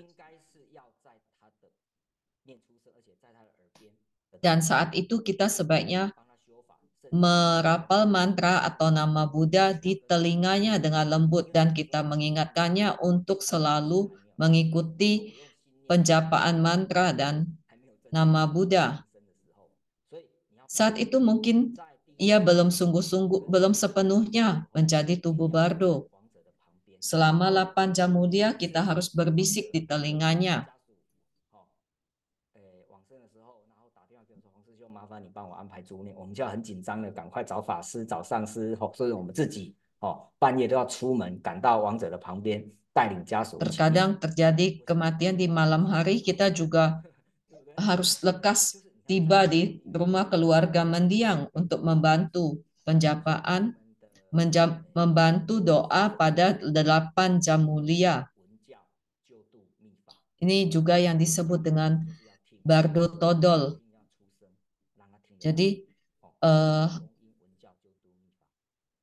Chongin Wenjiao Tetufa, jadi mendapatkan pembebasan dengan mendengar Dharma. Jadi kita bagian telinga sangat aktif, kita harus berbisik membacakannya kepada beliau. Jadi harus keluar suara.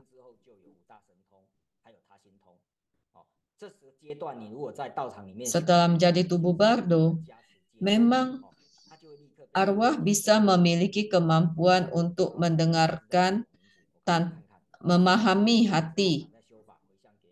Jadi itu mungkin tidak perlu mendengar secara langsung. Jadi bisa jadi dia merasa ada sadhana yang menyebut namanya, lalu ia pun bisa bergegas ke tempat ibadah itu yang sedang melangsungkan ibadah dan melimpahkan jasa baginya. Jadi lewat jarak yang jauh ia juga bisa memahaminya. Tetapi pada tahapan yang sebelumnya 8 jam mulia itu harus keluar suara. Lalu ada satu pertanyaan lagi. Hari ini saya melihat berita bahwa mulai ada pembuatan peti mati dari kertas. Ini lebih ramah lingkungan dan juga lebih hemat uang daripada peti mati dari kayu. Apakah ini dapat berpengaruh terhadap mendiang? Sesungguhnya peti mati yang sekarang digunakan kebanyakan sudah ramah lingkungan. Jadi bukan dari kayu utuh lagi, tetapi hanya papan saja. Tetapi jika Anda ingin lebih ramah lingkungan, menggunakan peti dari kertas, boleh saja, tetapi Anda harus pikirkan apakah bisa jebol jika terkena hujan. Karena jenazah cukup berat. Ada juga yang berat badannya 80 kilo lebih dan sebagainya. Terkadang satu peti pun harus diangkat oleh 4 orang. Jadi jika menggunakan peti dari kertas harus dipertimbangkan. Nanti jika terlalu berat dan jebol, jatuh kan tidak baik. Secara teori memang boleh saja. Tadi sudah saya sebutkan bahwa terkadang kita punya ide-ide yang bagus. Boleh saja, tetapi kita tetap harus merundingkannya dengan kaum profesional yang bergelut di bidang ini.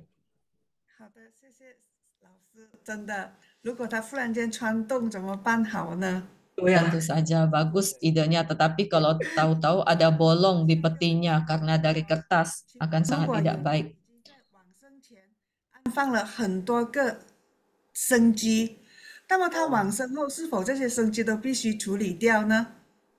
Ada pertanyaan, apabila semasa hidup seseorang telah mengikuti berkali-kali ritual sengci, apakah setelah meninggal perlu dibereskan? Jika benda sengci Anda ditaruh di dalam petak di kolumbarium seperti di Seattle, maka setelah meninggal barang sengci harus dikeluarkan lalu diganti dengan abu.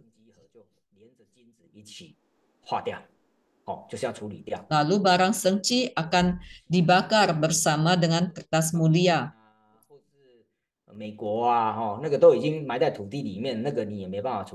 Tetapi jika benda sengci Anda telah ditanam di tanah, maka tidak perlu diapa-apakan lagi.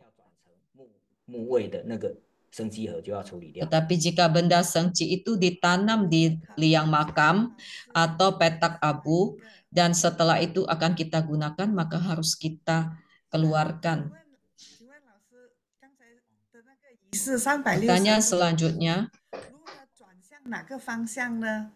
proses memutar guci abu sebanyak 360 derajat itu ke arah mana? Jawabannya tentu saja searah jarum jam. Mahaguru pernah berkata, dalam bersadana semua arah berputar itu selalu mengikuti arah jarum jam, itu baru dharma yang benar. Berlawanan dengan jarum jam itu merupakan jalan sesat. Jadi dalam melakukan ritual pemakaman atau kremasi pun kami selalu berpegangan pada prinsip ini. Semuanya harus searah jarum jam. Mengitari makam atau peti mati juga mengikuti arah jarum jam.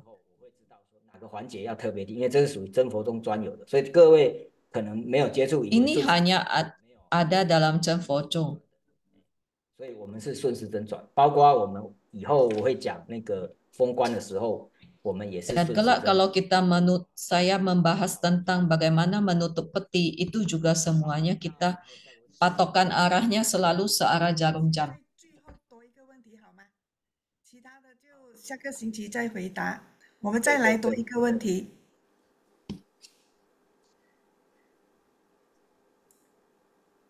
一下子哈，好，阿弥陀佛。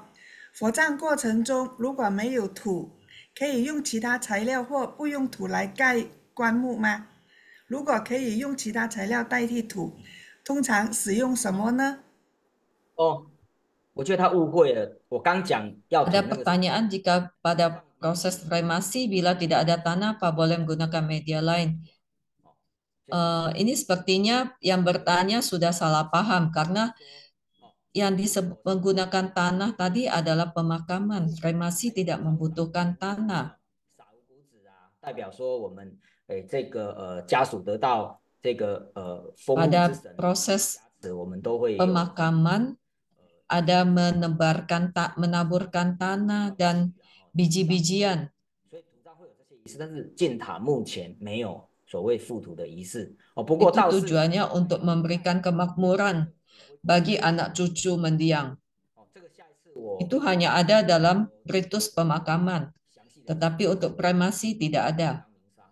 这跟鸣沙那个时候你可以放，就是以金刚鸣沙代地土哦。如果要这样，就是以金刚鸣沙代地土，然后就撒在那个棺木，不是撒在棺木了，就棺木里面。 Jika dalam proses kremasi boleh saja menggunakan pasir wajra. 好的，谢谢老师。那因为时间的关系，还有一些没有 Dan 回答的。 ditaruh di dalam peti. 等下 Ditaburnya di dalam peti, bukan di atas peti. WhatsApp 群组回答呢，还是下个星期才回答，好吗？请注意我们的群组。 Baiklah, karena keterbatasan waktu, jika masih ada pertanyaan, maka akan ditampung di grup WhatsApp dan akan dijawab minggu depan. 如此精彩又震撼。 Marilah kita mengucapkan terima kasih atas bimbingan dari Guru Ucecai yang sangat menarik sehingga waktunya telah berlewat begitu lama. 大问题，再次的感恩古之 Dan terima kasih kepada Guru Ucecai yang telah sabar menjawab pertanyaan para peserta. 和安放 Minggu depan topik kita adalah bagaimana memilih petak abu. 刚才老师说了， Bagaimana memilih petak abu yang baik? 骨灰坛两者的分别及在 Apa beda kolumbarium, rumah abu dan juga 要先 atau lingkut dan 什么准备 tempat abu? 呢？那么这会就网络大学 Apa yang harus dipersiapkan sebelum mempersemayamkan di sana? Maka jika Anda tertarik, 下牵引的 ikutilah kelas minggu depan. 摄像头打开，我们拍 Sekarang marilah kita semua berfoto bersama untuk kenang-kenangan. Bukalah kamera Anda. Kita akan hitung sampai 10. 2、3、4、5、6、7、8、9、10。好的，谢谢大家。照片呢？ Terima 等下 kasih semuanya. Foto akan dibagikan di dalam grup WhatsApp. 结束。 Topik kita hari ini telah selesai dengan sempurna. Marilah kita mengundang Guru Ucecai untuk memberikan salam perpisahan. 看这个题目就知道不是我擅长的。可是为了这一堂课，我也是准备。 Minggu depan, saya juga telah menyiapkan banyak materi. 有一些视频，刚刚有做好了一个视频的。然后呢， Dan 感谢 harusnya topiknya menarik karena saya juga menyiapkan beberapa video. Terima kasih kepada Ketua TVF Acarya Lianhua Chengzhu, kepada Acarya Lianhe, Acarya Lian Yue, Acarya Lian Jia, Acarya Lian Fei, para Acarya, Biksu, Pandita Dharma Duta, Pandita Loka Palasraya, serta para Padma Kumara yang datang dari seluruh dunia. Saya sangat berterima kasih atas kehadiran kalian hari ini. Dan saya berterima kasih kepada tim penyusun materi Divisi Pendidikan True Buddha Foundation, serta para pembawa acara, para penerjemah. Terima kasih, sampai jumpa minggu depan.